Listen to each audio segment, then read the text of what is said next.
to our event today, Writing from Beyond the Pale. I'm Alan Kerwin, the events coordinator at the WGI, and delighted that you can all join us for this morning's event, which is actually the last that we will have for this current year. We've had a fantastic series of events so far, so thank you all for supporting and joining those. So today we're joined by a fantastic panel of writers who are going to talk about writing from beyond the pale, literally, and what it means to be a writer, the challenges and opportunities of working outside Dublin or the big cities. Jennifer Davidson, the WGI Chair, is going to hold the conversation. And as always, do feel free to put your questions as we go through the chat, put them in the chat box, or at the end, you can just ask them in the Q&A session personally. We do ask that you keep your mics on mute just to block out background noise, etc. But also we do have it on speaker view, so you will see the speakers as we talk. It's just the format we've set up. It's just slightly easier in that way. So on that point, I'll hand over to Jennifer, and she will tell you more about the speakers. Thanks so much, Alan. So yes, welcome to what is the final of our BAI panel discussions this year, which is writing outside the pale. So in fact, we have one writer on our panel, Oonagh. We have a funder, Sarah Dillon, and a producer, Siobhán Ghadhra. So I will get them in a moment to introduce themselves, to tell you where they are based, and just a little bit about their own background before we get into the conversation.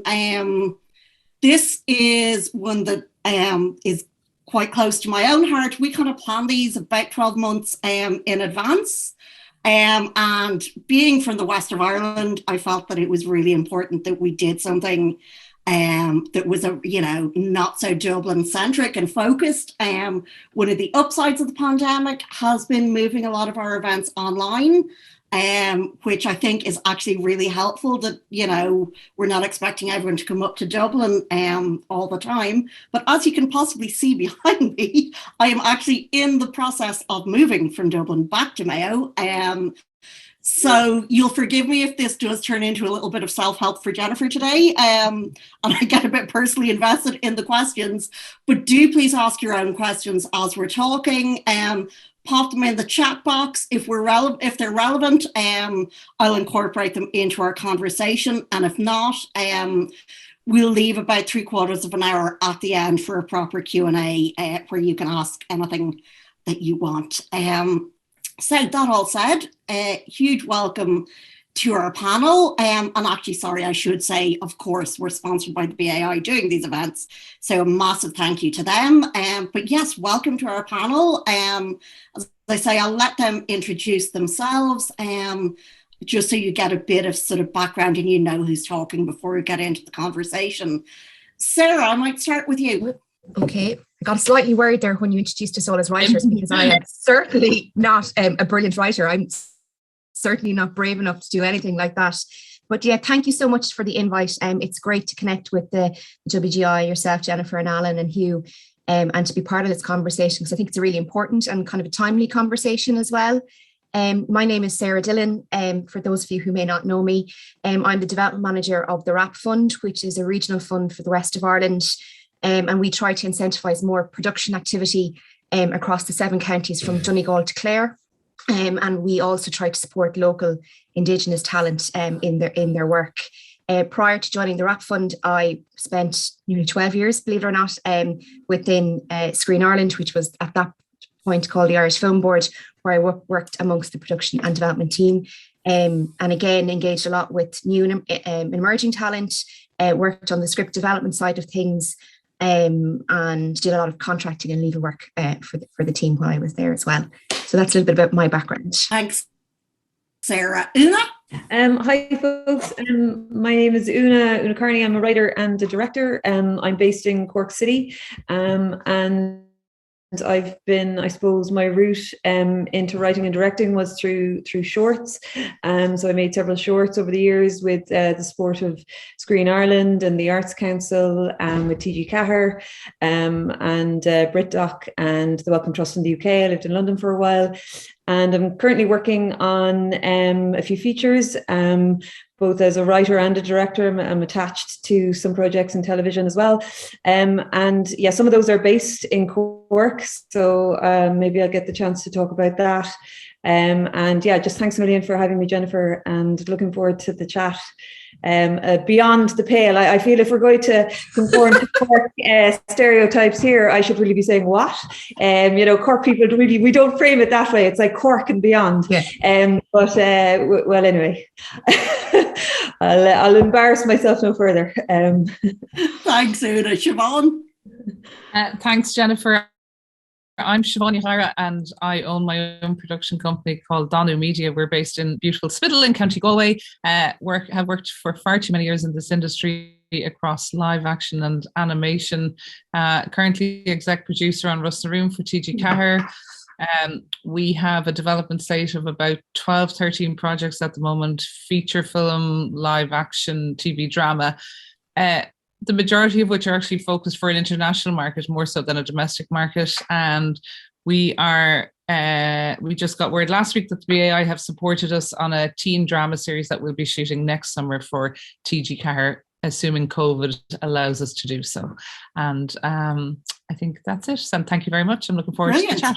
Thank you very much, everybody. So what's really nice is I think we've got a good geographic spread in terms of where people are based, which is always nice. So what I'd love to hear, and I might just start with Oonagh, and I know this is a slightly how long is a piece of string question, but can you tell us a little bit about sort of your average working day and what that might look like? I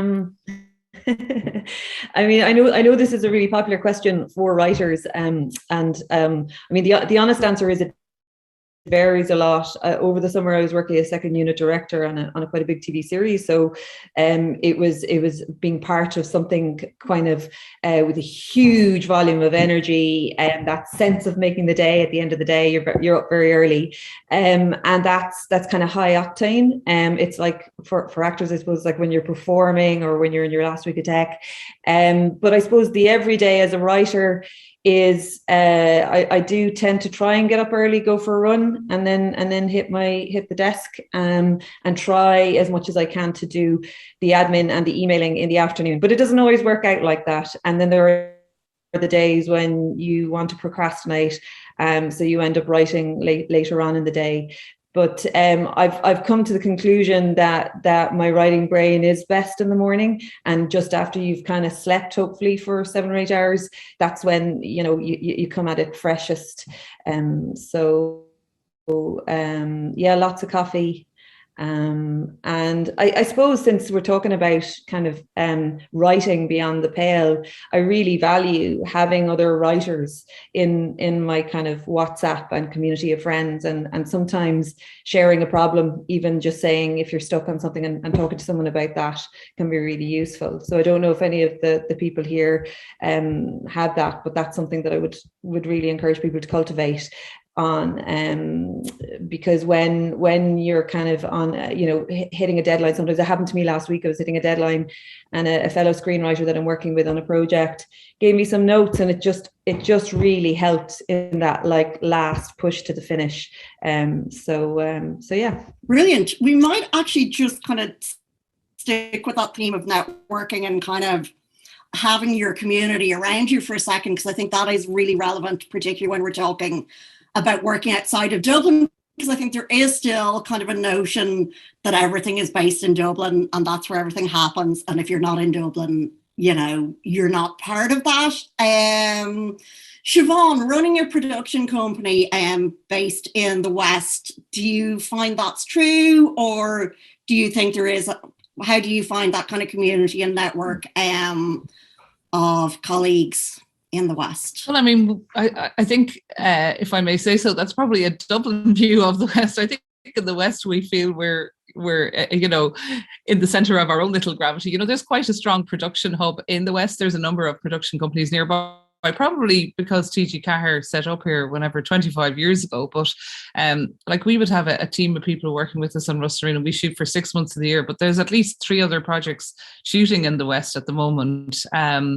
So I don't know that we view, I mean, certainly from when you're based in the West, at one point, and I think COVID has changed this a bit, the reality was that many industry events were happening in Dublin, you know, and that was, you know, you'd have, and I often have joked about this, you'd have a meet the commissioning editors for a Dublin-based broadcaster, and it would be at 8 a.m. And for somebody who's living outside of Dublin, that's just not very practical or helpful time to start. So I think COVID has leveled the playing field somewhat. I think everybody has adapted, subject to rural broadband issues, which I was having this morning, but everybody has adapted to working online.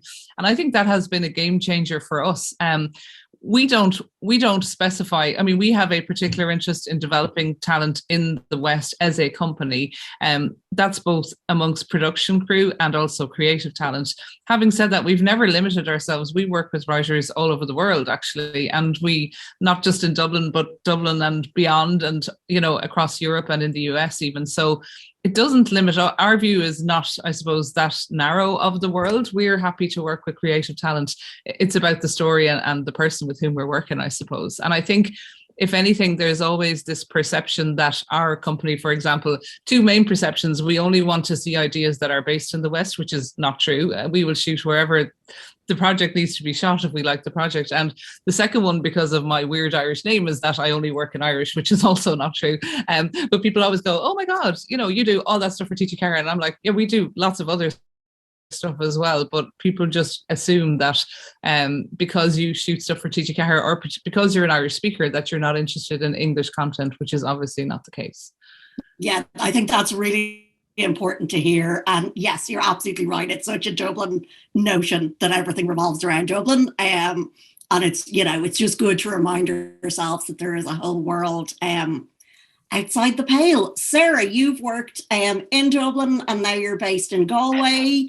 Have you noticed a difference in your working life in that move? Yeah, 100%. I mean, I always knew there was, you know, I should say I lived in Galway, then I moved to Dublin, then I've moved back to Galway. So, and I'm from Athlone, so I've just run that line across the country constantly.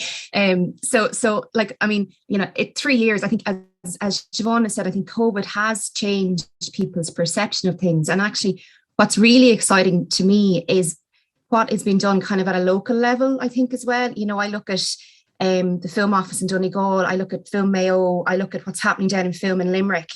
And I just kind of think, actually, it's kind of a badge of honour to be not from Dublin at the moment. And I think it's something that people can shout about, because I think being from the regions is actually now a positive thing, you know, particularly for funding. You know, you have to use these things to your advantage. But yeah, I see kind of all those exciting initiatives that are going on at a local level. I said through the local arts offices, the local arts officers, through the different initiatives that are happening right across the regions.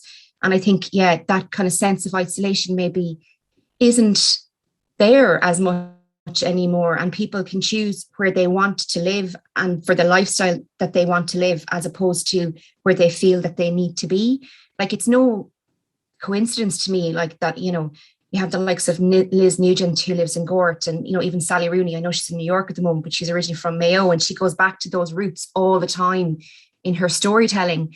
And like, I see things now like Smother and North, you know, we're involved in TV series, North Sea Connection, even, you know, Arrochts, and these amazing things that are more rural set and rural stories, and how they seem to be connecting with audiences so much at the moment, and how that point of view of the world is no longer something to kind of worry about or hide. It's your story, and it's as valid as being, you know, in a city.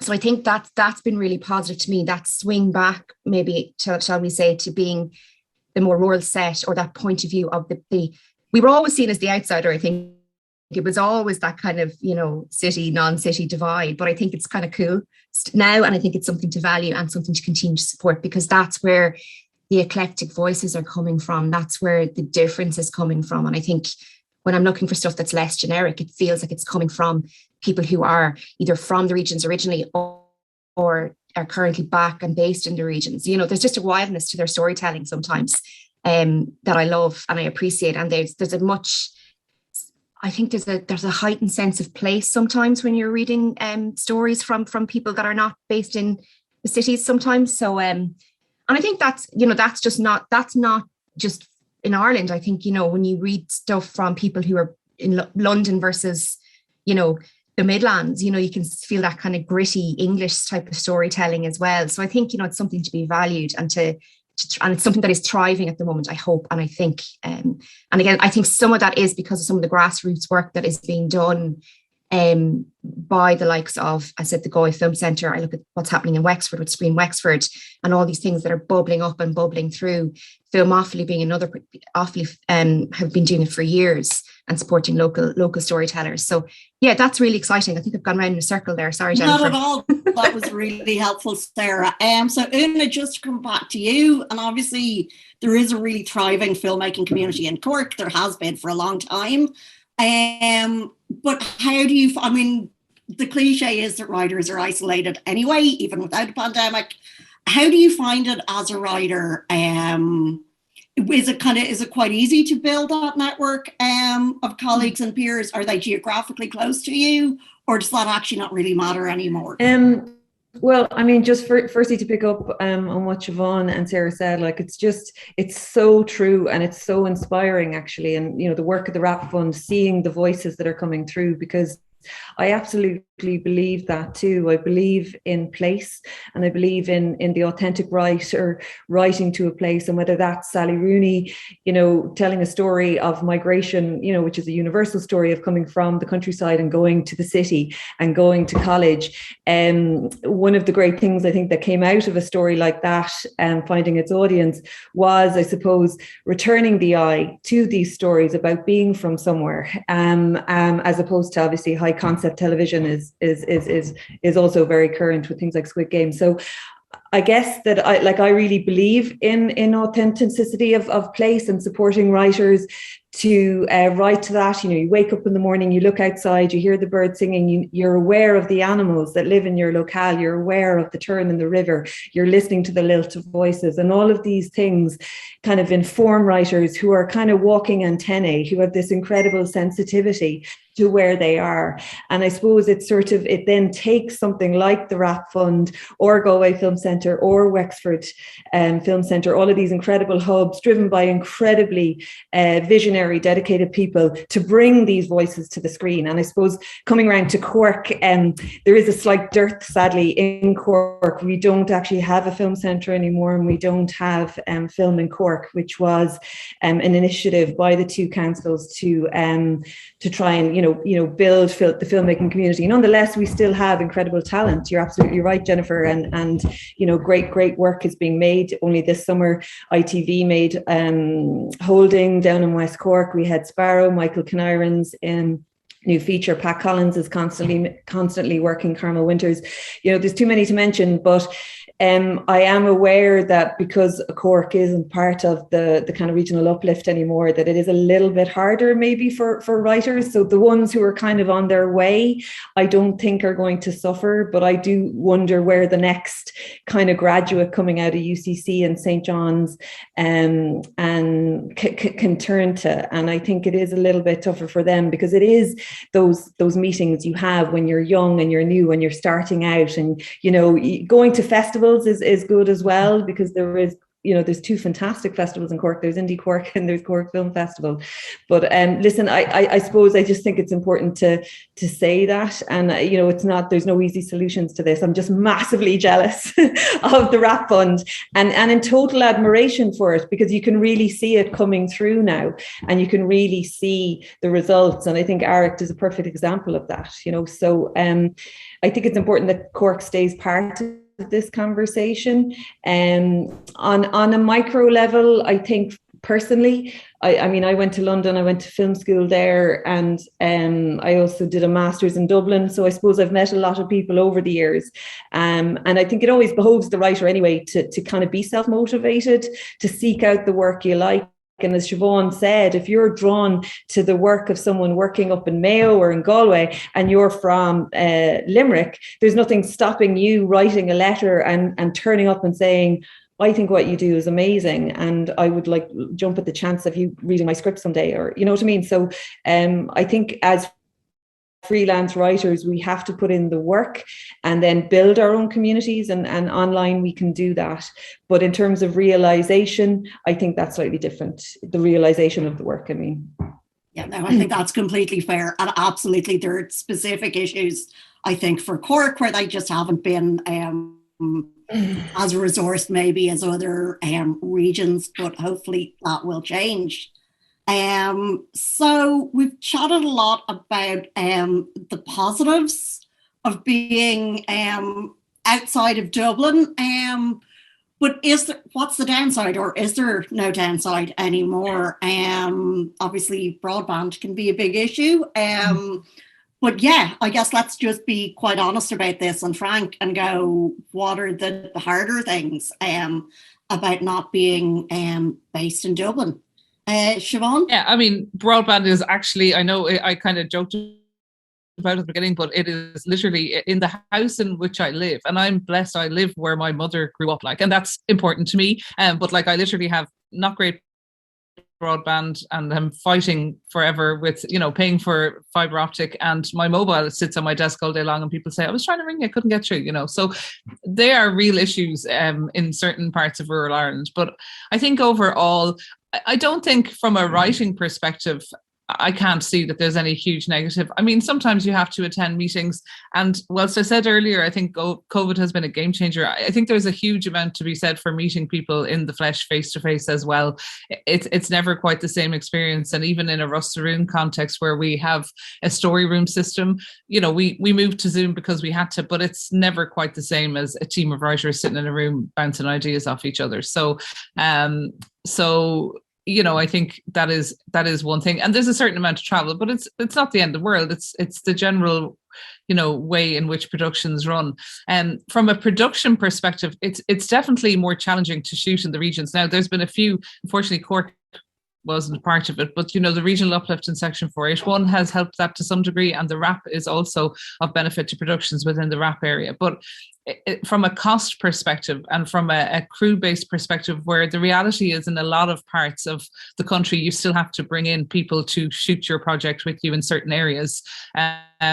Cost becomes a factor, and then it just becomes more difficult if you need to bring, let's pick a stunt person in for a day, then you have to pay for them to travel the day before, pay for them to travel the day after, so it's not as straightforward as if you were producing on the East Coast, let's say. But for us, I suppose that is the decision that we made being based here. And I suppose we have a particular passion, like I said, about developing a crew base here. We are involved in the training of people on the ground here on an ongoing basis, and new entrants and giving opportunities. So you kind of either buy into that or you don't, but it definitely can be more challenging. And some of the regulation, I guess, around 481, there's a radius involved, which isn't a very practical radius in a rural term. 45 kilometers in a city is most cities, but actually if you're filming in Spittle, it doesn't quite catch a lot of bigger towns and stuff. So there's a few small technicalities like that. So I think what it results in is, I think rural and regionally based producers will make it work because they feel strongly about making it work. Whereas I think producers coming in from the outside go, oh, this is just too expensive, too much trouble, and can swing back towards the more urban kind of settings. So that's what I would say. Yeah, I think that's a really good kind of difference to highlight as well, the difference between those producers and companies who are rooted in those communities and the ones who are just kind of coming in. Sarah, what do you think? Yeah, I mean, I don't think I can add much more to what both Oonagh and Siobhán has said. I mean, certainly, what I have found with writers, particularly those who maybe are based outside of Dublin, is they're almost like they're more entrepreneurial. If you have to go to Dublin for meetings, you're going to make the most of that day. So it's not just one coffee meeting that kind of disrupts your whole day. Whereas if you're going to go to Dublin, you're going to make it 2 or 3 meetings, and you're going to make it worth the kind of day you've given up from being at the desk. And sometimes, it can be nice just to get away from your local community, and that sense of isolation. Again, sometimes, you have to reach out, you have to kind of push a little harder, a little further sometimes to connect with your community. And again, I said, the local film offices can be great for that because they know who's around, they can connect people up. And I think even sometimes they have writing groups and that kind of thing. I mean, you are at a slighter disadvantage if you don't have a very active arts office or a film office within your county, which is where I'm seeing a lot of the hub of activity is happening. And sometimes we just have to shout louder. to be seen and to be heard. You know what I mean? You know, there's no positive discrimination, let's say, towards people who are, you know, not in Dublin. And I think, yeah, that can be challenging sometimes. It feels like all the decisions are often taken or made, you know, in Dublin, and it's always like kind of an us and them situation, and you have to shout a bit louder to be seen and be heard at a national level. I mean, my hope for the future is that, you know, some of these challenges are taken seriously nationally, so that it is part of the agendas of Screen Ireland or the BAI or RTE or the broadcasters to kind of look strategically at what can be done within the regions to everybody's benefit, so that it is not such a metrocentric screen industry. And that's some of the great work that has happened in the last 2 and 3 years because of the uplift and because of that draw that we've had down into, like, can I say that Smother would have been made in a hinch without the uplift? I don't know. Like, Oonagh, we're working on a TV series together through Paddy Hayes' company, Tua Films, and you know, you kind of worry, is that going to get pulled back, or where is that going to end up? So my hope for the future is that this is a national agenda. It's not just a regional agenda, and that all of the stakeholders involved are looking at addressing that metrocentric nature of the industry and looking to redress some of that, so that, I mean, my take on this is that people in Crossmolina pay their taxes as well as people in Clontarf, so they have as much right to see the benefits of a big production coming through as, you know, people in Henrietta Street who see it every day of the week. And probably we know for a fact that €1 spent in, you know, Spittle or you know, Clonakilty has a much wider effect than €1 spent, you know, in Donnybrook. That's the reality of it. It is game changing for some communities. And again, this kind of slightly differs away from writing and creatives, but yeah, that's my hope for the future, that it is a national agenda, and it's not just, it becomes a national agenda and it's driven collectively for everybody to try and redress some of the issues that we do face and that are challenges going forward. Yeah, I think that's spot on, Sarah. And yes, while we're writers and creatives, those wider issues, you know, those kind of broader production issues, they're impacting us too. Oonagh, obviously you talked about the specific kind of issues in Cork. Is there anything else you want to add in terms of downside, or? No, I was thinking I should probably say some positive things instead.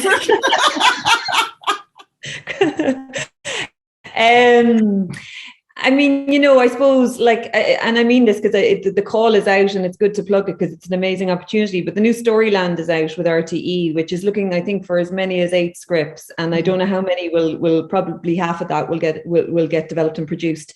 And that's a chance to get a broadcast of a pilot, which is kind of really a fantastic opportunity. And I did that in 2017. There's been so many years of it, but we made that in Cork, and that's actually grown into a project that's still current and in development, called Notions, a TV series set in the city, through my company Torella Pictures, also set in the city. So I shouldn't forget that, you know, and that was very much drawing on a lot of the talent that had been around for young offenders as well. And so what you're hoping is that you can kind of sustain some of that talent by giving them these opportunities, even on a low budget scale like that. I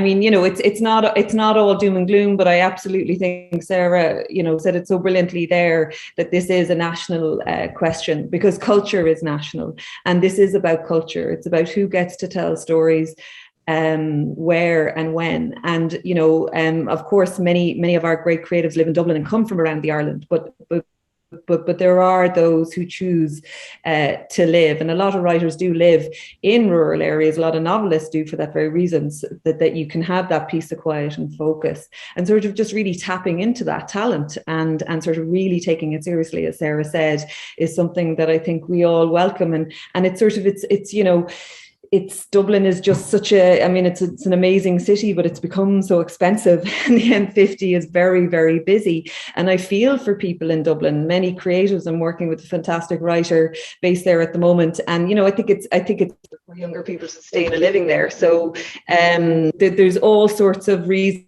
to do with sort of where we are globally in the world, as well, you know, where how we can sustain ourselves, and there's more space in Cork. We've loads of space, massive county, so come on down, folks, come on down to Northern Ireland.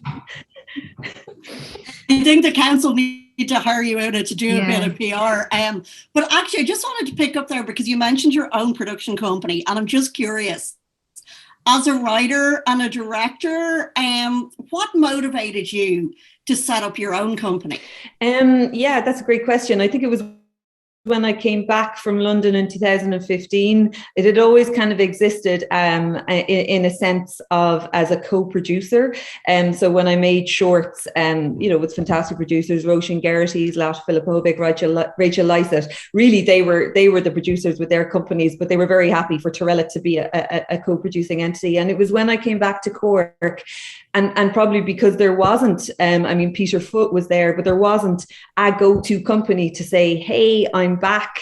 I have these ideas, I have these relationships, I have, you know, this desire to work in my city, that it was like, actually, no, I have to make this a proper company. So it was a company in name, and now it's an actual entity. And I suppose it, you know, it's at the moment, it's still a very fledgling emerging company, but I have, it hasn't allowed me to apply for funding, not least that Storyland, where you needed an actual company.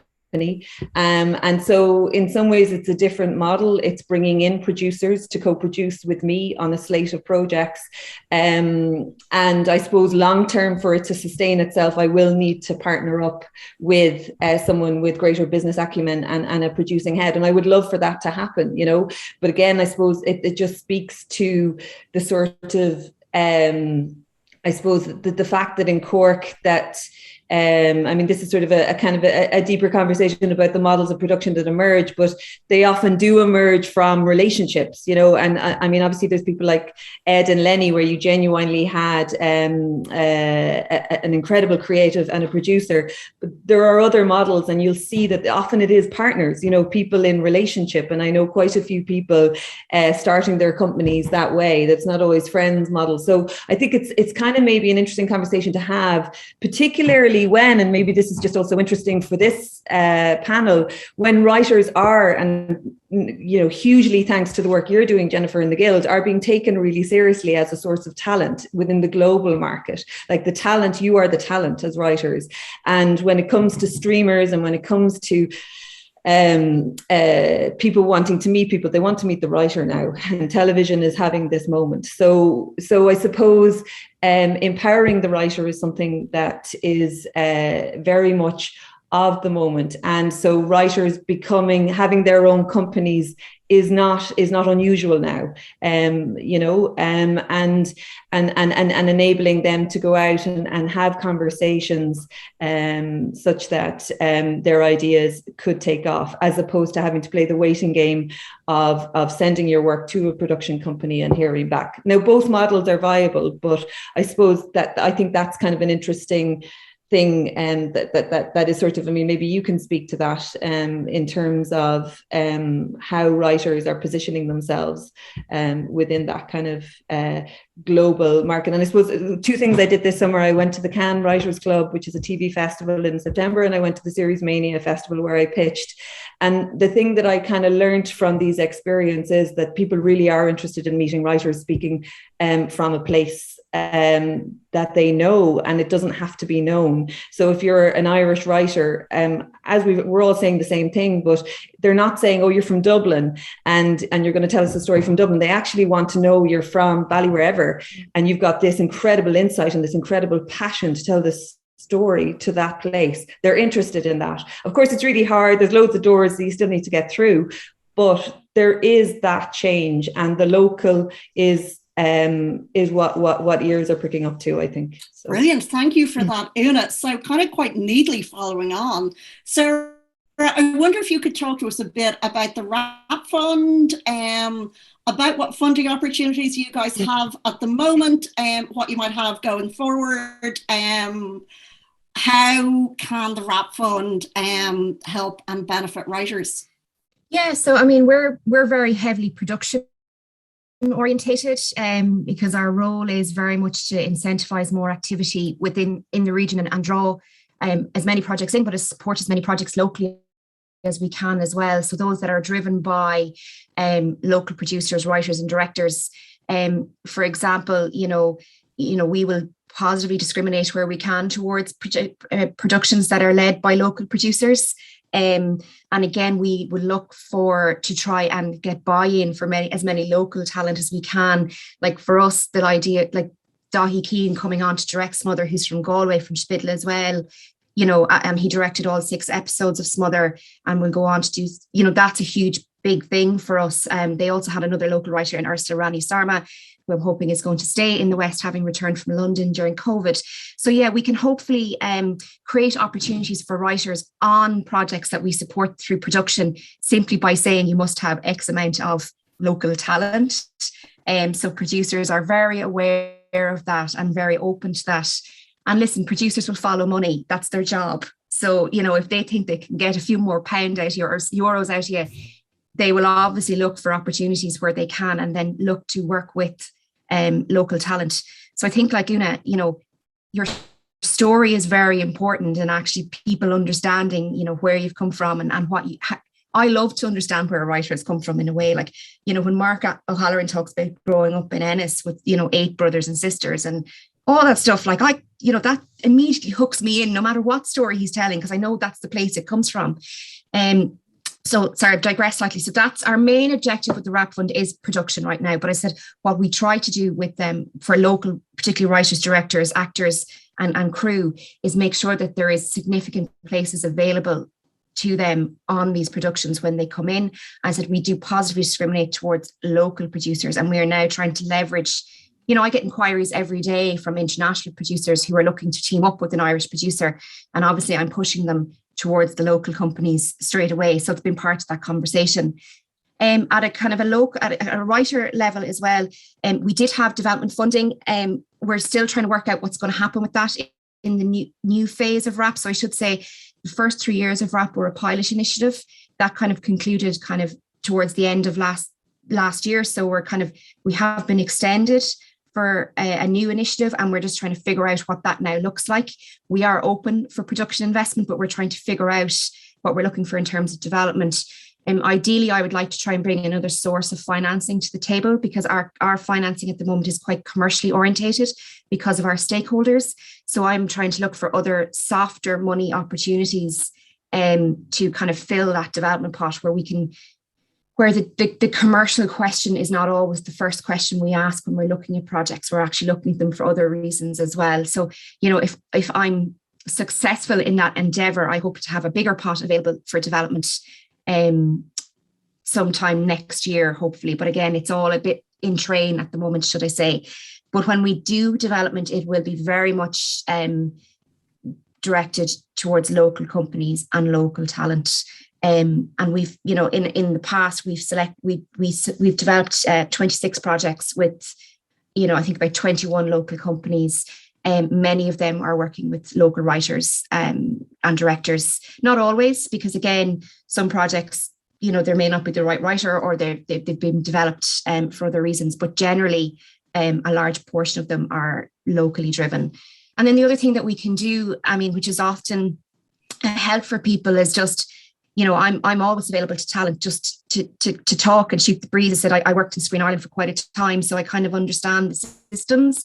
So I always see, like, there's never a silly question for me. If you do need somebody to kind of help you out with just answering questions, I'm always on the end of an email for that. Or, I can try and help connect you up with other writers and directors and talent. We have a project at the moment called Apex, which has been developed by a director called Lorcan Hines, who was looking for a writer to come on to work with that project for him. And, I was able to put him in touch with a couple of writers from the region. He ended up partnering with a young writer from Clare, a guy who's an actor as well, called Frank Blake.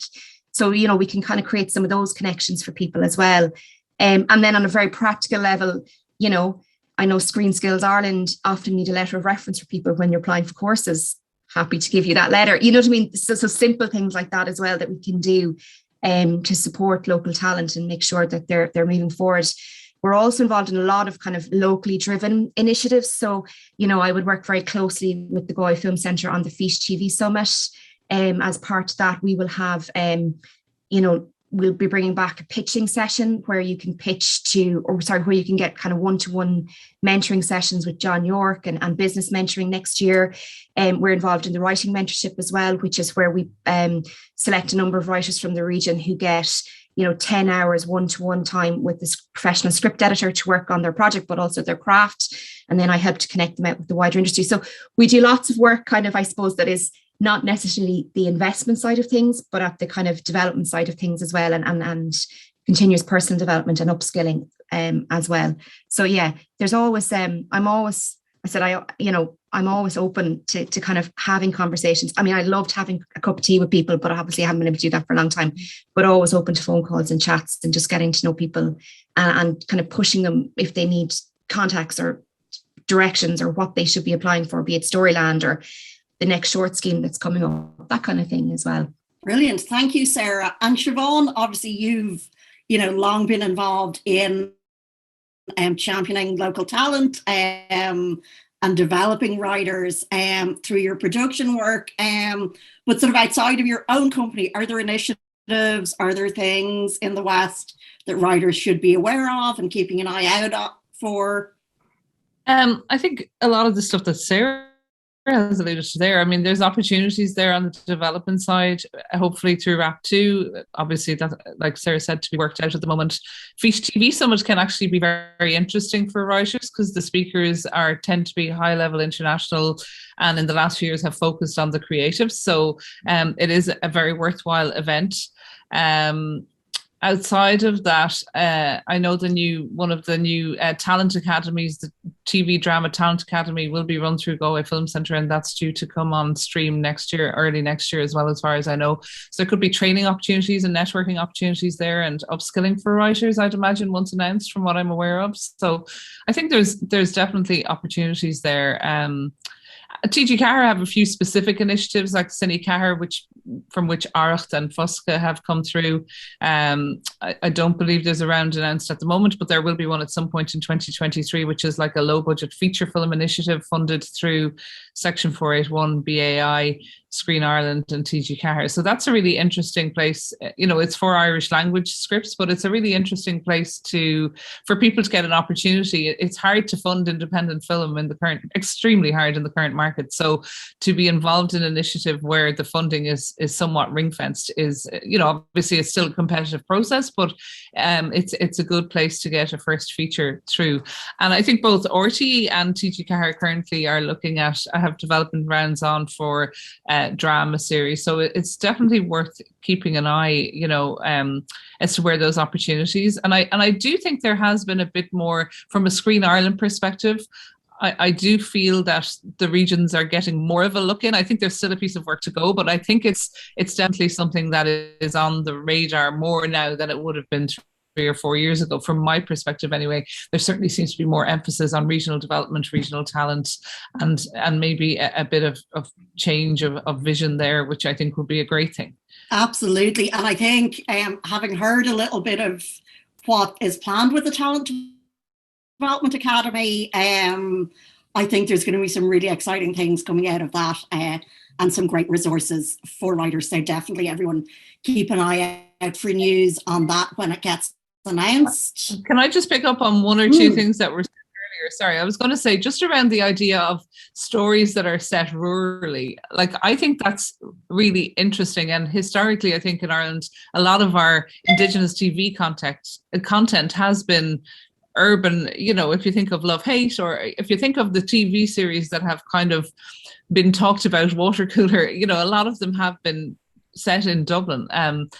It's always interesting to me, Room, which is, a long-running drama series, but it's always interesting to me how many people rural people in Ireland who don't speak Irish watch that, and it's the same feedback we get. Well, there's no other rurally based drama really on Irish TV. Now that again has changed in the last few years, but I do think there's an audience there.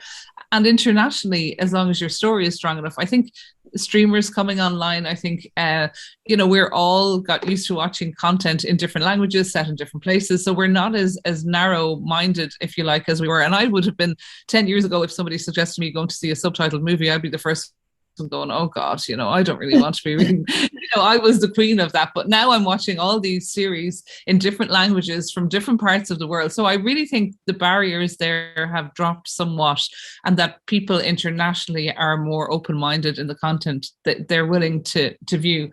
And the second point I would make is around the notion of internationally, people see Ireland as, we're a very small country, and we have this internal divide nationally of Dublin versus the rest of us for whatever reason. It kind of exists across society.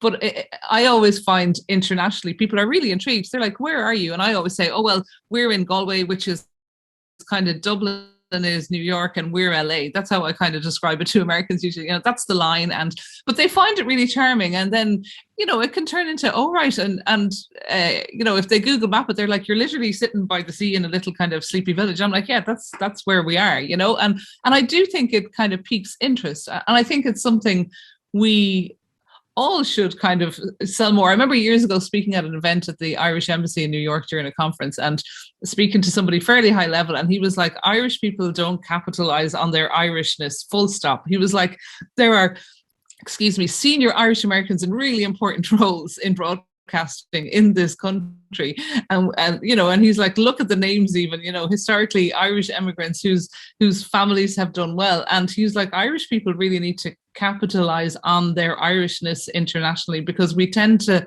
play it down a bit, whereas for the broader world, I suppose it's definitely a calling card. So I think it is something we should embrace, our Irishness as a country, and our location, and our whatever it is, the differences we have to the rest of the world, because that is what makes our stories unique, and if you look at successful Irish projects internationally, whether it's Normal People or look back at feature films, it tends to be that unique Irishness that makes them projects that stand out in a crowded market. Completely. I always think Sally Wainwright is the brilliant example. Her work is so rooted in Yorkshire and so really, really locally specific, and yet it travels and does so well. And I think I wonder, is there a fear in us of that we feel like we need to be more global or more urban, instead of kind of leading into those really unique voices?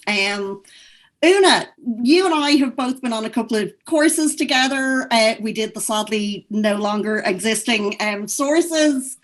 But what other opportunities like that have you done that have really benefited your writing career? It's funny you mentioned Yorkshire there, because when I was in the UK, I took part in this thing called Triangle, which was run by Screen Yorkshire. And it was this idea of creating the triangle: producer, director and writer. And it was, again, just creating opportunities for people to meet, and sort of, you can't make these things happen, but there will be a couple of little explosions, and a fire will happen, and that's what the investment is about. And I suppose, just picking up on what Siobhán was saying there, in other countries where there's maybe a bigger population, regional development is actually really strong. So, in Theories Mania, I had a great meeting with a company who are based in Cologne. I'm not going, God, you're not from Berlin, like they're from Cologne, or they're from Frankfurt, or they're from Munich. And similarly in the UK, if you look at the structure of the BBC, there's huge, they're based in Salford, and then sort of there's great development happening. And we recognize we are a smaller population. We're we're under 5 million, but nonetheless we have regional development. And I think as Siobhán said, Galway has, such a long tradition of making work, and the West I see as a whole hub of activity. It's looking from Cork, you kind of go, well, there's the West and there's Dublin, and one isn't bigger than the other in a sense. But so I do think that I can't remember your original question. just wanted to pick up on that, but just that regional thing is really real. And I suppose I really do sort of, I'm in complete agreement that, you know, despite our size, to really value that in Ireland as much as other countries do, is something that, and I suppose, yes, I've taken part in those kind of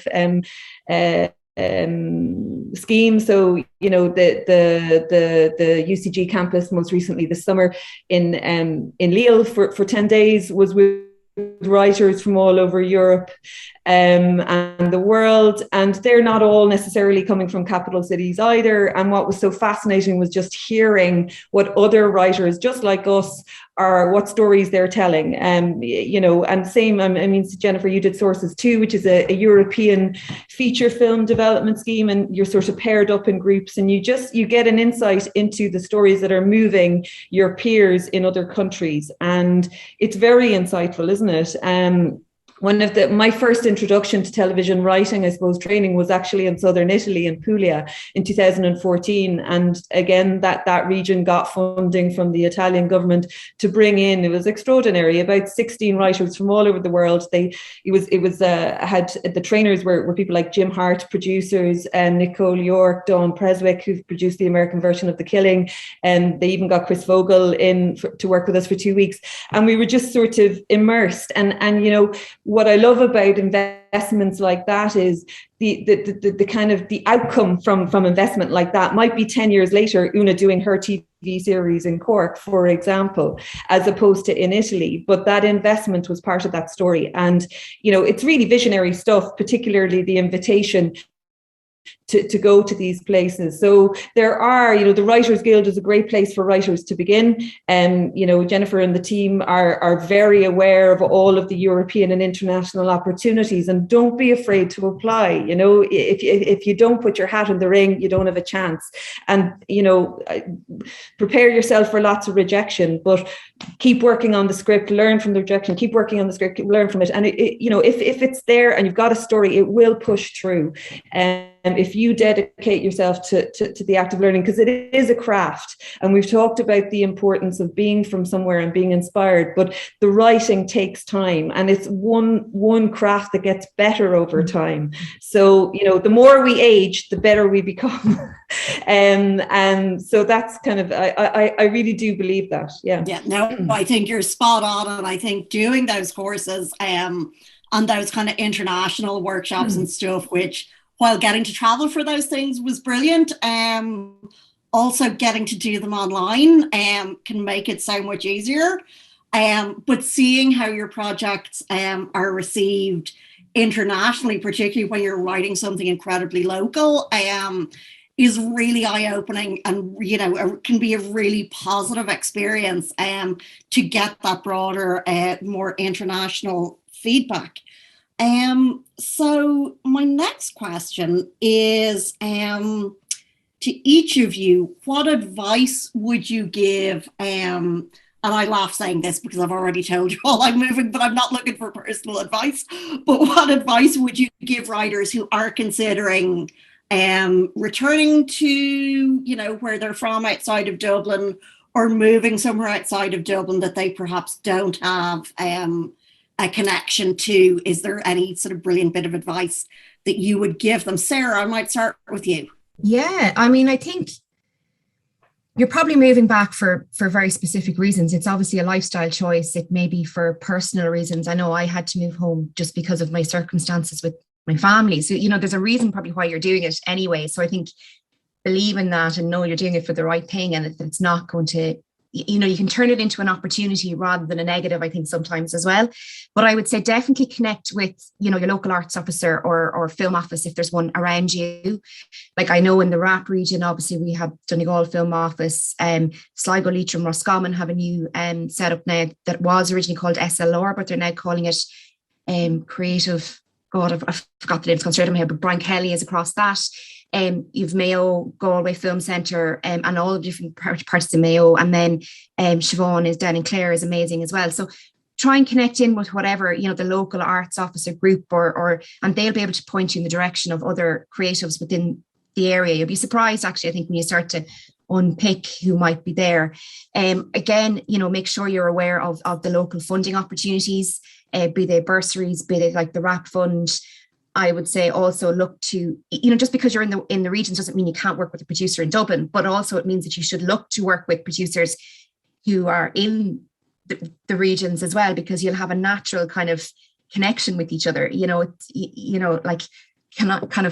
So definitely find out what the local infrastructure is there in terms of production companies and what they're making and what they're doing. I mean, there may be kind of part-time job opportunities there, like you may not have considered, a bit of, you may need a part-time job or whatever as well while you're there, and why not do it through a company if they have capacity to take on an administrator or something based on your skill sets. I think, the likes of Rossnaroon is an amazing opportunity for people who may speak Irish and have good, strong Irish, actually. It's something I regret now, not having, I have okay Irish, but I definitely don't have strong Irish. And I regret the fact that I don't have it. But, the talent that's coming through the Rossnaroon pipeline, and I'm not just saying that because Siobhán happens to be on the call, but, Diarmaid Goggins, Dervla Walsh, they all started out in Rossnaroon, so even those kind of opportunities are important. And as you know as well, Jennifer, the Fair City canon is amazing as well. And it is, going to pay the rent as much as anything else, So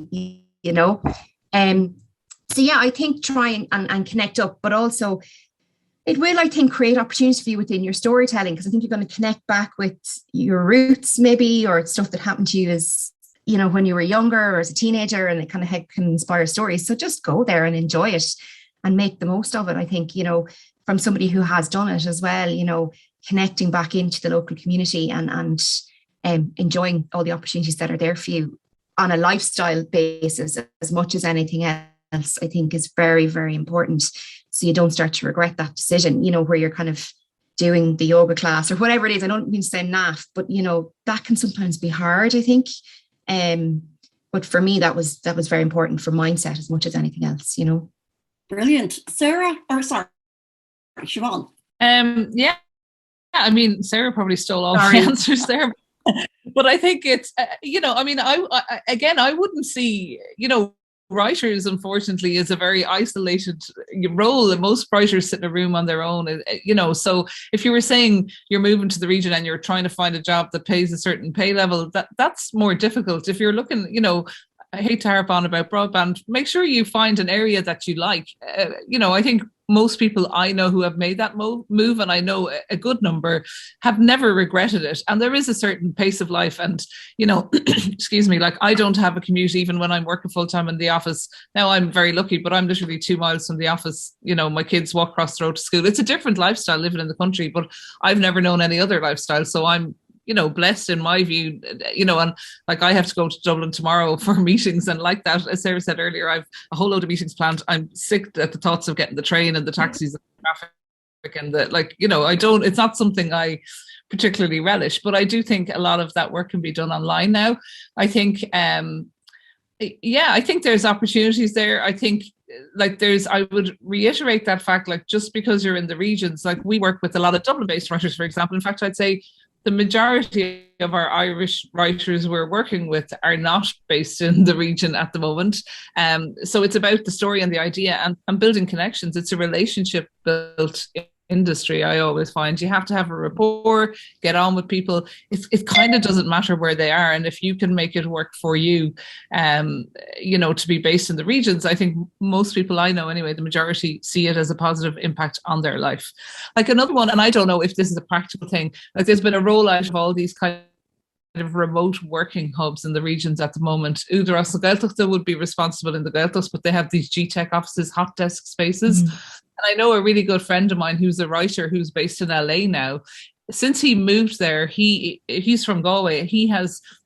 They have specific ones for writers, and he just finds it amazing because he's out having a coffee and he happens to start chatting to somebody who has some serious TV credits. It's very much the norm over there and he just finds it makes it less isolated for him. He's made a lot of contacts. He's met some really experienced writers who are having a coffee saying, sure, give me your script. I'll have a read of it, let you know what I think, So I don't know if there is a formal way that every county or every region or something had a hub that you're not there 5 days a week, but that you could pop in 1 day a week for a very low fee. And And it's about the interaction and that support network, which I think is key. Like we all, well, certainly everybody doubts themselves. Everybody reads something or writes something, goes, God. And I think to have that support network, like Sarah said, reach out and try and find out who's around and build yourself a little tribe with whom you can hang out, or discuss or have a chat with or whatever. I think that would make any transition like that easier for people. Brilliant. Oonagh, what about you? What's your advice? Well, I mean, I guess it depends on where you are in your own writing, you know what I mean? So someone like yourself, you already know loads of people and you have, so I would just say enjoy being back in Mayo and let the gorgeous air inspire you. And, I think it's a really fantastic, exciting moment for you. And I mean, I suppose for those who feel isolated and they don't know people, I think, the advice is there. I mean, Sarah has just offered to give references. Like, this is amazing. This is real support. And I agree with Siobhán. I mean, I'd love if there were hubs, because I often, again, the casual encounter, that serendipity, you're meeting someone and the kind of their passing. I'll tell you a story. When I was in Series Mania, this year, there was a group. I was with a group and they were speaking French, and my French is okay. And there was a guy who had meant to come to the pitches and he couldn't, and he was late.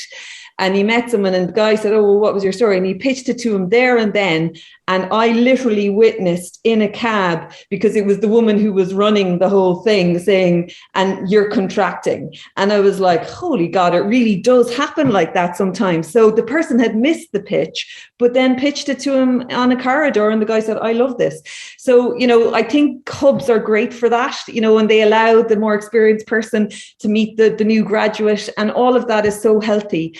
So again, in Cork, we actually don't have that at the moment. But I think for those of you who are in other places, it was thrilling to see the engine short scheme happening in Limerick, and the fact that there was 8, I think, shorts produced. That's a fantastic thing for all of those writers. So, find the hub that's nearest to you, if there isn't one in your county, attending things and sort of meeting people.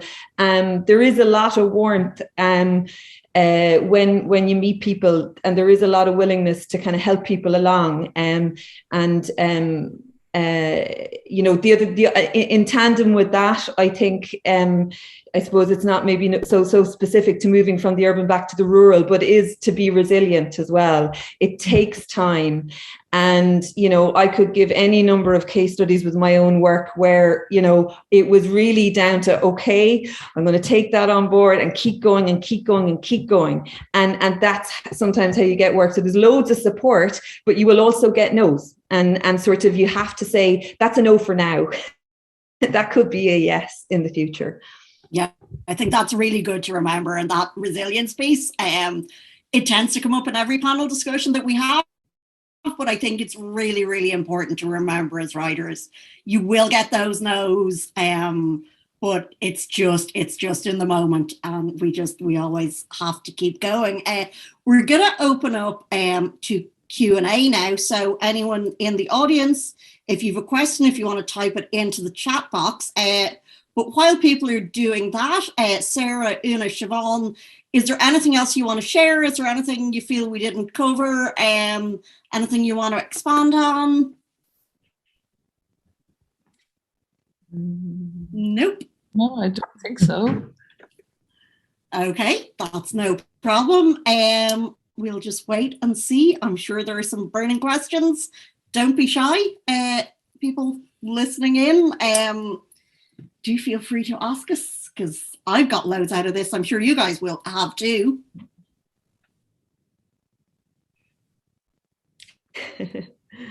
This is always the moment where you're waiting down. Who's going to be the first to ask someone to ask something?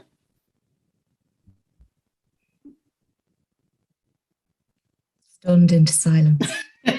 We must have just covered absolutely everything. But maybe we'll just keep chatting a little bit more. Maybe let's talk a little bit more then about that resilience piece, Oonagh, and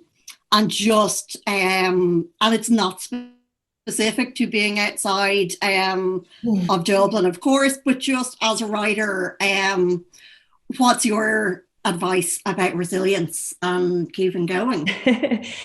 I just think, I suppose sort of I'm a great believer in that if you get a no, or if you get a maybe or a no, kind of, that's something that you can work with, so that like it's sort of, it's like when you get notes as well, you might necessarily agree with the note on the script, but it's there for a reason. It's kind of like they're putting their finger on something, and sort of there's often a difference between recognizing that some intention as a writer hasn't communicated and what the best solution might be. And as writers, often, we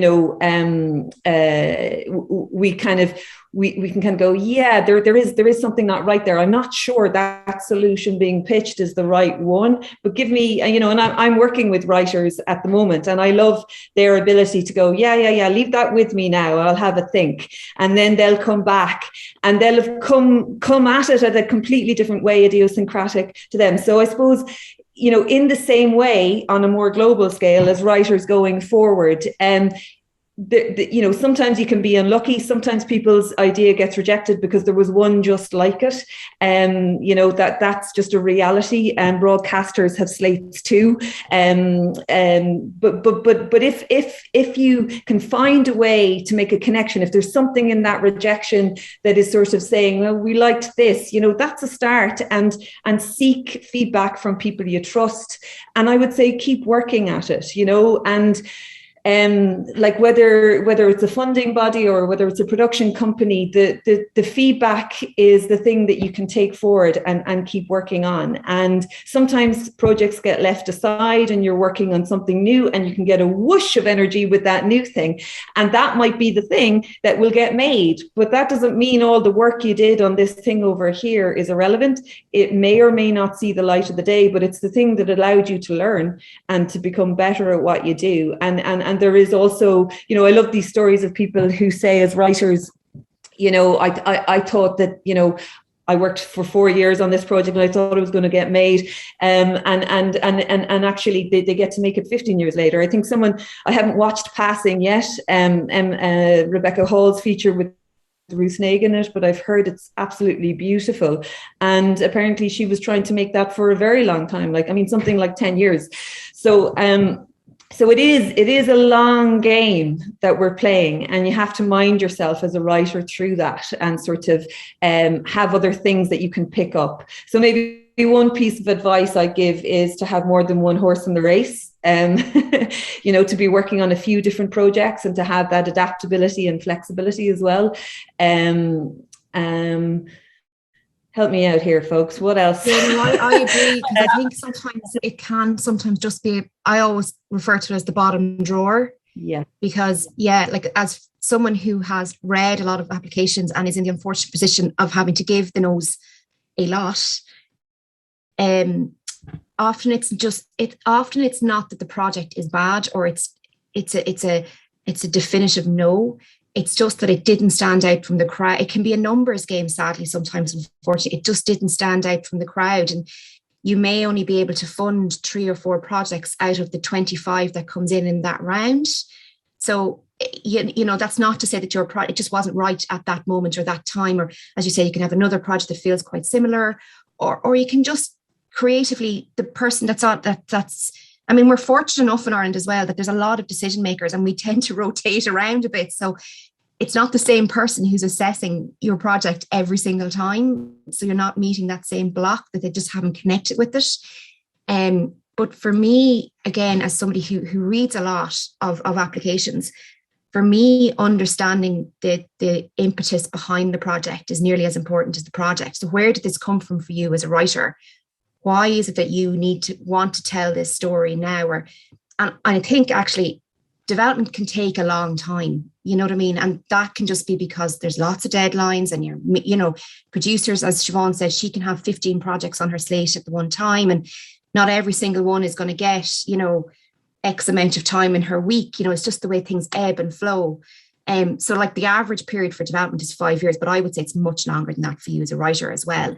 So you kind of have to stick with it. But if you lose that kind of grounding impetus behind the idea in the first place, or why you connect with it, then I've seen so many times where the project just flounders because the writer gets kind of stuck in all the notes that are coming in, and they have to try and get back to the original intent. It might just be a very simple coming of age story, which connects back to you as a 15-year-old in that moment, this moment in your life that you kind of want to tell, or this, so kind of trying to keep that in your mind's eye all the time, I think is important. And again, it's ironic me saying that as not a writer, but I've seen that in the process so often where that gets lost and it becomes about, we have to cut that scene out because it's too expensive, or I'm not connecting with the character, so it can be a long road to get there. Yeah. And as I said, sometimes it's about the bottom drawer. It's about, well, actually, I'm really interested, so you've been rejected for one, but you want to talk about the two others that you have going on as well, because that might be the thing that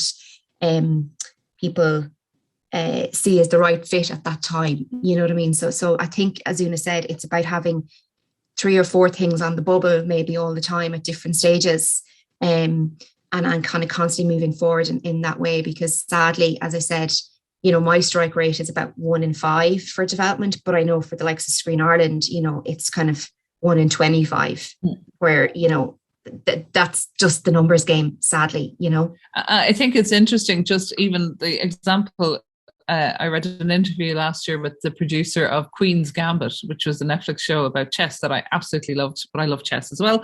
But he spent nearly 30 years trying to get that made, which is really disheartening for any of us on this call, producers, funders, or anybody. But there was 9 rewrites and 4 or 5 different directors, and everybody kept saying to him, who would watch a show about chess? It's such a boring, and it went on. But and I suppose it's that resilience of sticking to your guns about an idea that you believe in. I think that applies to me as a producer as well as a writer. Unfortunately, I engage with writers on a regular basis, and oftentimes, and it's for us, it's not necessarily that the project isn't good or even that we don't like it, but you're trying to balance your slate with what other kind of shows you have.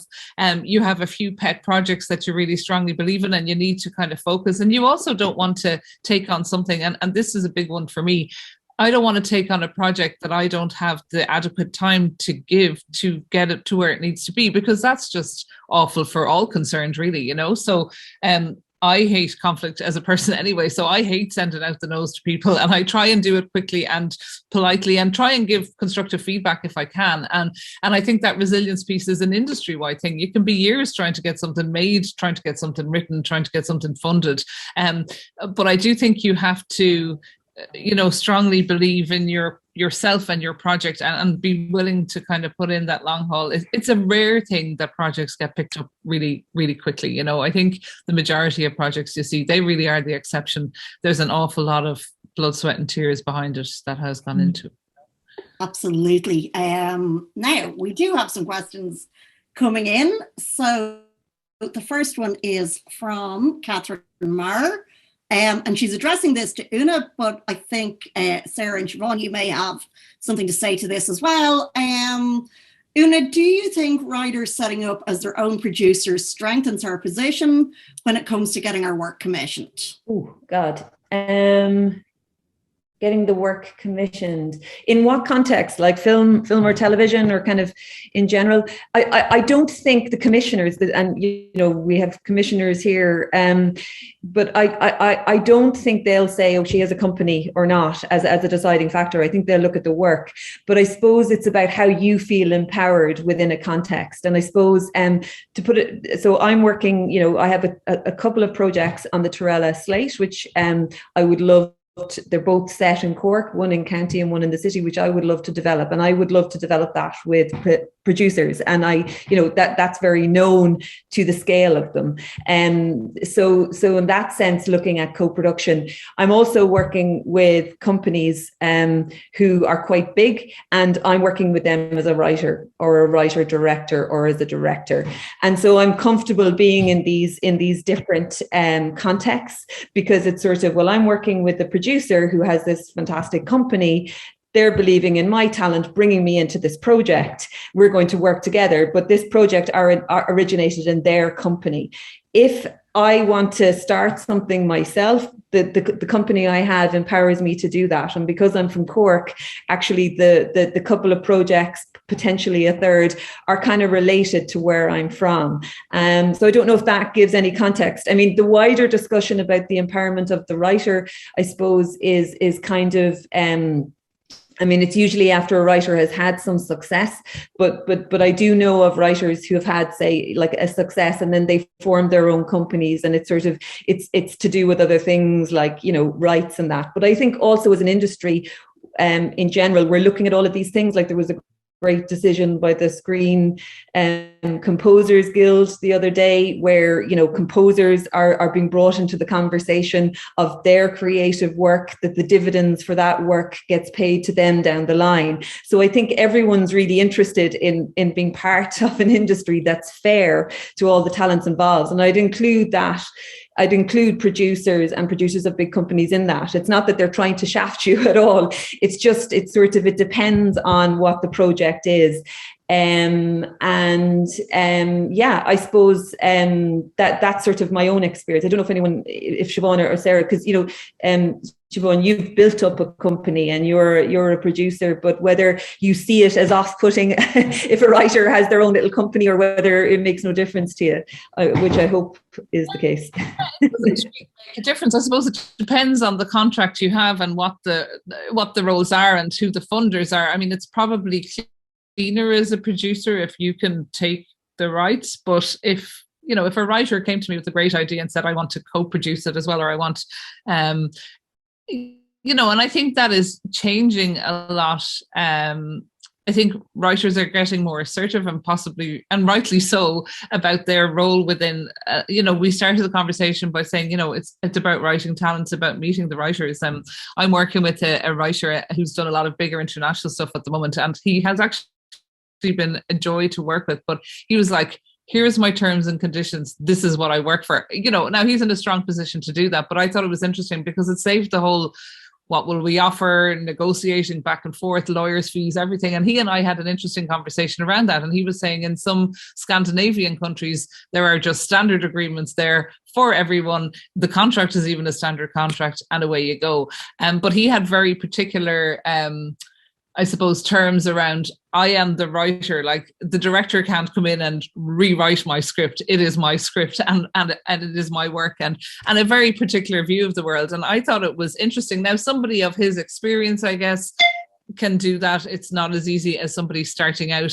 That could be seen as not a positive thing by some producers, but certainly for me, he very clearly nailed his colours to the mast of how he wanted to be involved in the production. And he was like, you as producers can overrule me, but I'm not going to have somebody else come in and overrule me. Or, he had a very particular view of the world. And the fact that we're all on the same page about that project, I think also made it easier in that respect. I think if somebody once put it to me, it's not a one night stand, it's a marriage. So you really need to be working with people you trust, and you're not going to be just doing this for 3 months. You could potentially be dealing with these people for years and years. So I do think that trust and relationship and rapport, and how you can you work with these people on an ongoing basis? Is there a common ground there? Is there a common vision there for the project? I would say to any writer, if a producer comes and says, and this has happened to me with directors, where you talk to them about a project and then they come back and say something that's so completely different to how you see it, that you need to just cut your ties there and then, because it's going to be a constant struggle from the get-go. So a very long-winded way of saying, like, I think if a writer came to me with a project that I loved and said, I would like to co-produce this or have a more of a showrunner producer role within this, I don't think that would be something that most producers would balk at, as long as it doesn't in any way interfere with getting the funding or other funders. I think that would be the only concern people would have. Yeah, I would say in that, like, just you have a very a plan to why you have a company, I think, Oonagh. But I would say to people, like, it's not a silver bullet either. Just because you have a company and you're calling yourself a producer, like, be aware of what that actually means on an application. Like, are you going to learn all about financing films? Are you going to be able to do all the legals, the financing element of it? Do you understand sales and distribution? Because my expectation when I see that is like, okay, for early development, that's probably cool and fine. But at some point, I'm going to have to say to the person working on that project or the writer, do you have the skill set to take this forward? And again, producing and writing are two very different things. You know what I mean? So you have a very clear plan with that. And you're like, no, I'm going to team up with another producer. I think if I'm picking up right, who I know is probably going to do the practical, financial, and some of the creative work with me. But if you think, you know, setting up a company because you're going to be the producer to access funding, make sure you've got the right intent behind it, I think, before you take that on, because there is a financial commitment to it. You know, there's legals, there's, you know, CRO and all this accounting and all this stuff that has to be done. It's not massive, but there is all of that. So I think, yeah, have a very clear plan, and you need to communicate that plan to both the people that you want to work with as a co-producer, but also your financiers ultimately, because, you know, for me, as I said, if I'm putting production investment into something and it's a writer / producer who maybe hasn't done a lot of this stuff before, I need to see that there's the right people around them in terms of their co-producer that can deliver the project.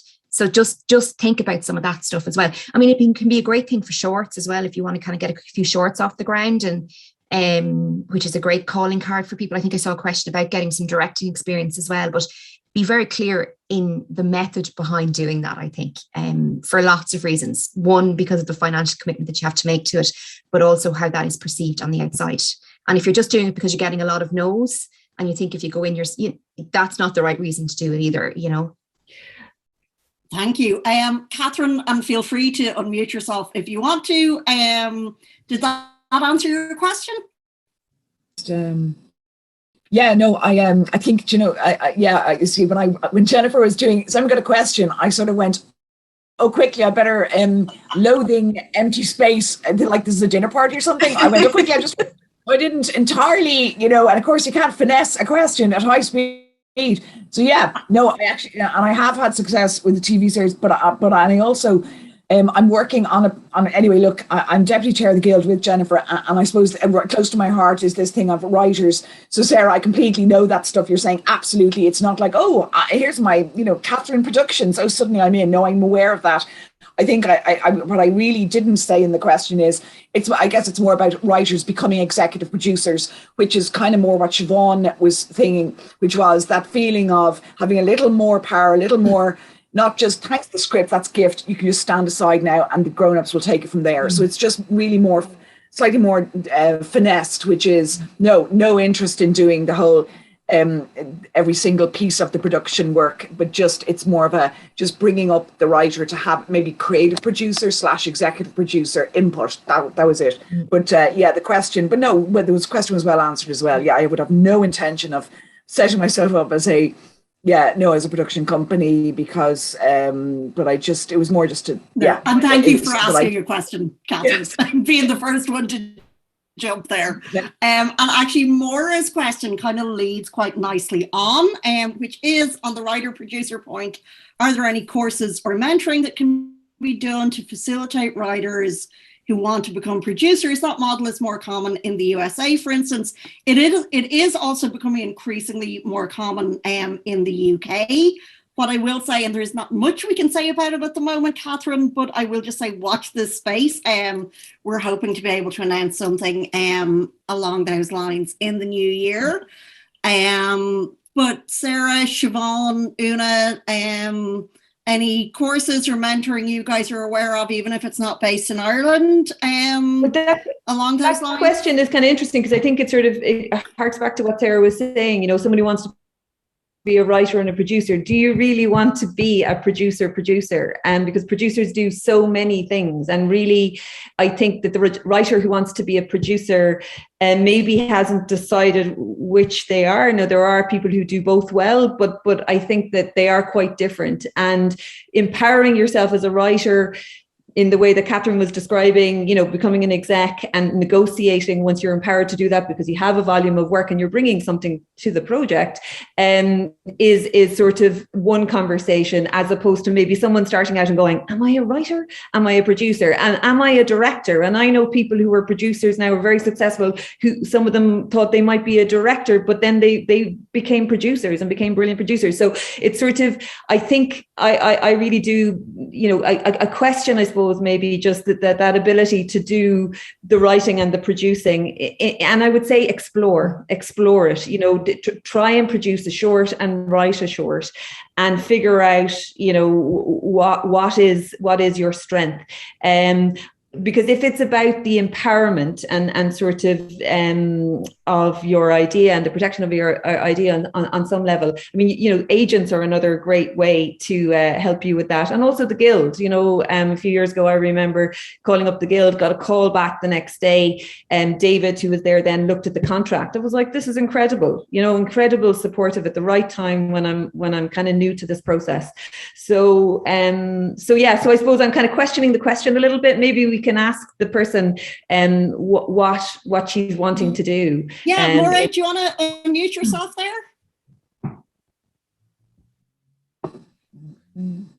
Yeah, actually, it is producing I'm interested in. And so it's what I've looked at this before, and I can see very little path to finding a course or something in Ireland, for instance. Maybe you have to go outside of the country just to learn all the actual important things about producing, which are the finances and the legal and all of that kind of stuff, which I'm pretty well aware of. So that is actually the question I was interested in. But the point that Catherine was saying as well, which is going in as an exec producer, someone who can who has more control over their work, because the biggest thing that's in Ireland, and nobody's brought it up yet, is the fact that we're massively underpaid and have generally no rights and very little control. And thank goodness for the WGI, who's working on all of that. But that's a slightly side issue. But I actually am interested in the training to be a producer. There is a course, I think it's a yearly course. I'm not sure. There was TU Dublin used to run a course with them. I think it was Screen Skills Ireland. It was a kind of a course, a part-time course over. It's a QQI course. So that's the only one that I'm it's at the kind of emerging entry level where you can it's a kind of a foundation course in producing. I think that's the one I'm most aware of recently. Maura, but again, I think watch this space. I think there's other stuff happening through the different academies and stuff as well. But there's a couple of kind of foundation courses. It's the one that comes to mind quite quickly when I'm on the spot. Yeah, I'm not aware of any courses actually in that area. They must exist now that you raised that issue, but I'm not aware of any, certainly in Ireland. Yeah, there's a couple of good answers in the chat. Niall is mentioning the Screen Skills Screen Mentoring Program. So if a writer pitched an application to get a mentor who was a producer, that could be a good way of doing it. Film and Limerick are running courses. Paul is saying he's just finished the TU course. I think there's one in IADT that's like postgraduate diploma or maybe even a master's, which is probably a bit more of an intensive time commitment, but is meant to be really good. Miriam is just adding links to all those in there. Thank you very much, Miriam. So yeah, Maura, I think there are resources out there. So it's just, I guess it's just digging into them and finding the right one for you. Slightly connected then, Colin was asking about avenues for writers to get directorial experience or even to shadow a director, to learn something with the view to eventually having the confidence or skills to write and direct. I would say I always have the confidence to write. Don't wait for someone to give that to you. You're a writer, you're a member of the Writers Guild. You can do that. I think screen mentoring is probably going to be a really good opportunity for that. and to, you know, ask for a writer director who is making the kind of stuff that you really respond to, and someone that you know, think you can really learn a lot from. Our colleagues in the Screen Directors Guild as well run a number of initiatives and mentoring opportunities. So Birch in the Directors Guild would be a really good point of contact for you as well. Siobhán, Oonagh, Sarah, anything else you'd add on that? And really just, yeah, if you're a writer and you haven't directed before, like, it is a moment, and it's a big leap, and I think go for it. You know, it's only by trying it that you'll figure out if this is something you love doing. And it's sort of, it is the I mean, you know, I've trained, but you learn so much by doing it. And yeah, I encourage you to try and do it. And, you know, you don't necessarily need loads of money to get that taste. You need to convince people that you have a vision, you have a script, and there's a reason why you want to realize it, and be upfront about what you don't know. I haven't worked with a cinematographer before, but I have a sense of how it looks. So I don't know the names of all the lenses. Doesn't matter. You have a sense. And if you can communicate that to a producer who believes in you, they'll help you find a cinematographer who can talk to you. And that's how we all learn. You know, we build up experience with every project. No one goes in and directs something knowing what they're doing for the first, second, or even third time, believe me. So face your fear and go for it if that's something that you feel is in you to direct. Equally, you know, you might discover that you don't like directing and you much prefer writing. And that's cool too, you know. So really solid advice there. Just to echo that, I agree. I think ask questions, particularly if you're starting out. I think people get paralyzed by fear. And the reality is most people are very open and helpful and supportive, and that is their job. And any production designer or DOP worth their weight is there to support you as the director, whether it's a short or a series or whatever you're getting your opportunity at. So I think, you know, use the talent that's around you, because everybody should have the common goal of making it the best that it can be, you know.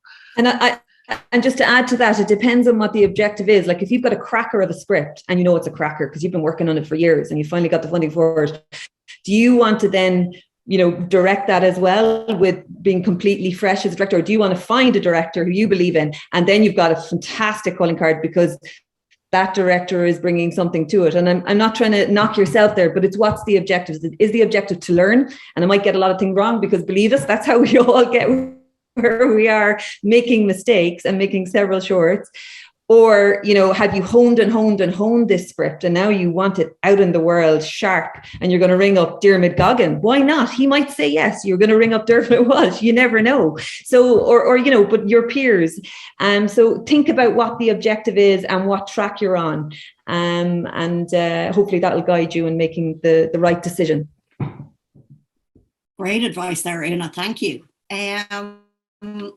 Helen is asking, what is the panel's view of writers who are not Irish but long-standing Irish residents? Is there a curiosity for that outside voice and viewpoint? I mean, my gut instinct is absolutely yes. I think that outsider perspective can be really interesting and, you know, put a different lens on stuff that we can be so familiar with ourselves. Panel, what do you think? 100% agree. I think there's definitely an appetite for new voices, new points of view. And I think, yeah, definitely it is something that is of interest to both producers, and I think funders have a particular interest at the moment as well, which is interesting. Yeah, no, I agree. I mean, the most famous case of that was probably John Borman, you know, for a long time, you know, the kind of outsider view of Ireland, and certainly he raised the game for a lot of us. But yeah, people who, you know, it's the same thing of being, you know, just because you're from the country doesn't mean you can't tell an urban story, and vice versa. You know what I mean? So I think that perspective, I mean, I think, you know, the diversity question is coming up a lot. And actually, I think, you know, there's a lot of people who have come to Ireland for various reasons, and they have a very interesting way of looking at Irish culture and Irish heritage, and, you know, can be very thought-provoking and revealing as well. And that story and that point of view is as valid as anybody else. Someone who was born, bred and raised here and is 5th or 10th or 100th generation Irish. So yeah, I think you'll always look for those kind of voices amongst the crowd, because sometimes they stand out from the crowd. Absolutely. Oonagh, anything else you want to throw in on that one? I absolutely. I think as writers, we often kind of see ourselves as slightly as hello. Oh. John, you're sharing your screen with us for some reason. I'm not quite sure why.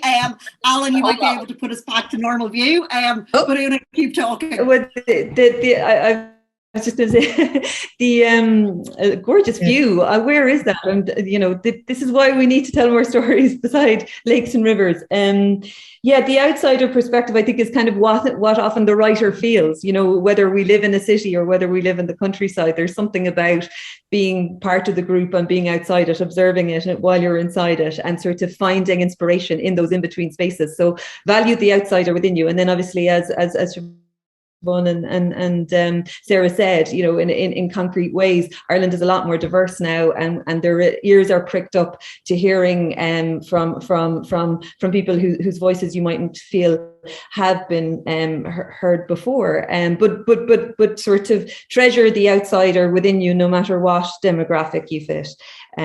Because I think that is your personal insight on the world, and nobody else sees the world exactly like you. I think that's actually a really good note to wrap this up on.